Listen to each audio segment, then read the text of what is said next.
Welcome to the show, Gulf to Globe. I'm ILYAS. Iran and China have signed a 25-year-long cooperation agreement today. The agreement was signed by Iran's Foreign Minister Javad Zarif and China's Foreign Minister Wang Yi. The deal signed in Tehran is expected to increase bilateral trade and military cooperation. Why Iran signed an agreement with China, and how will this agreement affect the Middle East? Well, let's find out. Joining me today is an expert on geopolitics and Islamic law, Mr. ILYAS Sharafuddin.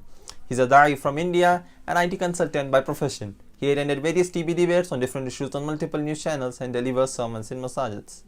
Mr. Sharafuddin, China and Iran have signed a 24-year-long cooperation agreement. How do you view this? Iran was eager to have a deal with China in these present circumstances when Saudi coalition as well as Saudi Arabia and from the western side many nations have banned Iran due to its nuclear power deal, and being a rough nation like Iran, being a raw nation like Iran, the policies of the western government till Trump was very productive in controlling the fanatism and terrorism of the Rafdi Iran in Lebanon, in Yemen, in Syria and so on, where millions of Muslims were dying. And now Iran was desperate to have a deal with China so that in future it may have a supply of weapons and so on quite easily from there. And both Iran and China known to be anti-Islamic and anti-Muslim, and they are both known to be killing Muslims either in Ugair or in Syria, Lebanon or Yemen. Iran is killing in Syria, Lebanon and Yemen, China killing in Ugair. So likewise, killers of innocents are joining together for the destruction of humanity, very dangerous according to me. China should be persuaded to stop human rights violation in Ugair and should be persuaded not to have relations with Iran, which is a major terrorist nation nowadays, a Rafdi terrorist nation, killing lakhs and lakhs of innocent men, women and children. By signing an agreement with China, is Iran trying to increase its influence in the Middle East?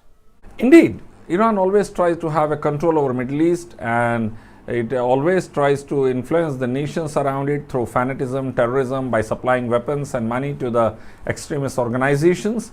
And many a times it has taken the Western nations for a ride, even after doing all these also. On the other hand, Saudi Arabia tried to stabilize the GCC as well as the other nations and try to bring peace, prosperity, security in those nations. If you just cross-examine the activities of Iran in supplying drones and ballistic missiles to Houthi terrorists, Rafdi Houthi terrorists of Yemen, and to supply the money to the Rafdi terrorist Hezbollah in Lebanon, and in Syria to the Rafdi Bashar al-Assad. Iran was behind all these supplies of weapon and money and killing of innocent Muslims, millions and millions of them.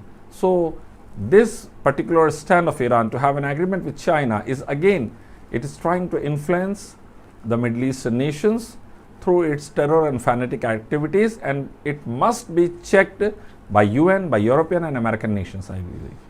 Thank you for joining us, Mr. Sharafuddin. We will keep you all updated about the latest developments from Gulf to Globe.